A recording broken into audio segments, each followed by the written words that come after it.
Halo, salam sejahtera buat kita semua. Perkenalkan, nama saya Mita Ulita Manurung dengan NIM 1905 156015. Untuk memenuhi syarat ujian akhir semester mata kuliah teori ekonomi makro, di sini saya akan menjelaskan tentang grafik efek perubahan kurva AS dan kurva AD ke kiri dan ke kanan dengan dosen pengampu Ibu Profesor Dr. Heni Indrawati MM. Baiklah, seperti yang sama-sama kita ketahui, di samping saya sudah terdapat gambar A, yaitu efek perubahan kurva AD dan kurva AS ke kiri. Gambar A menunjukkan perubahan kurva AS yang akan diikuti dengan perubahan kurva AD ke kiri. Keseimbangan awal berada pada titik E0, di mana yang berarti harga P0 dan pendapatan nasional real adalah Y0.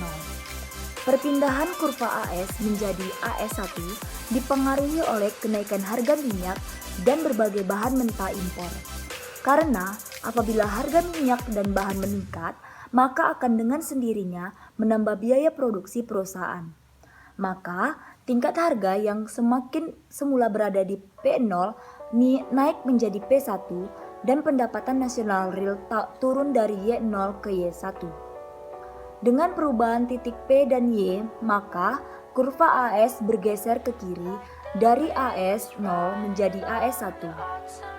Selanjutnya, dengan perubahan ini, maka akan mempengaruhi tingkat kesempatan kerja dan pendapatan real rumah tangga, di mana ketika harga naik menjadi P1 dan pendapatan nasional real menjadi Y1, maka akan mengurangi tingkat kesempatan kerja serta pendapatan real rumah tangga.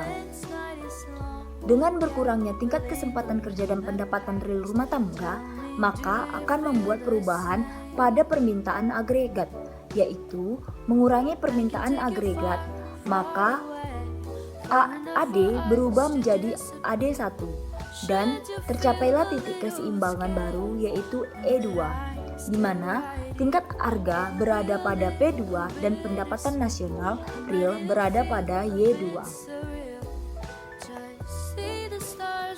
Baik, selanjutnya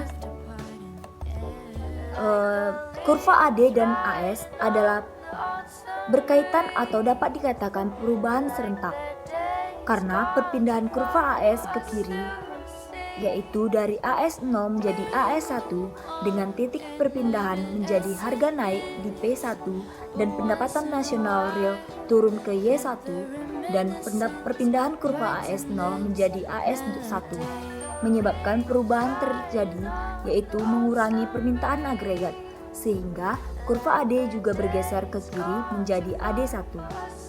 Selanjutnya, pada gambar B menunjukkan perubahan kurva AS dan kurva AD ke kanan, di mana pada awal titik keseimbangan berada pada E0, di mana tingkat harga pada awalnya di P0 dan pendapatan nasional real di Y0. Namun, karena pemerintah melakukan kebijakan berupa memperbaiki infrastruktur dan juga menurunkan pajak, sehingga membuat biaya produksi perusahaan menurun dan menyebabkan tingkat harga turun dari P0 menjadi P1 dan pendapatan nasional real meningkat dari Y0 menjadi Y1. Maka titik keseimbangan akan bergeser ke kanan, yaitu dari titik E0 menjadi E1, dan kurva AS juga bergeser ke kanan dari AS menjadi AS1. Peningkatan pendapatan nasional akan membuat pertambahan kesempatan kerja. Pertambahan kesempatan kerja ini akan membuat peningkatan pada permintaan agregat dan membuat kurva AD bergeser ke kanan dan menjadi AD1, di mana tingkat harga naik menjadi P2 dan pendapatan nasional real meningkat ke Y2 dengan titik keseimbangan berada pada titik E2. Sekian penjelasan dari saya.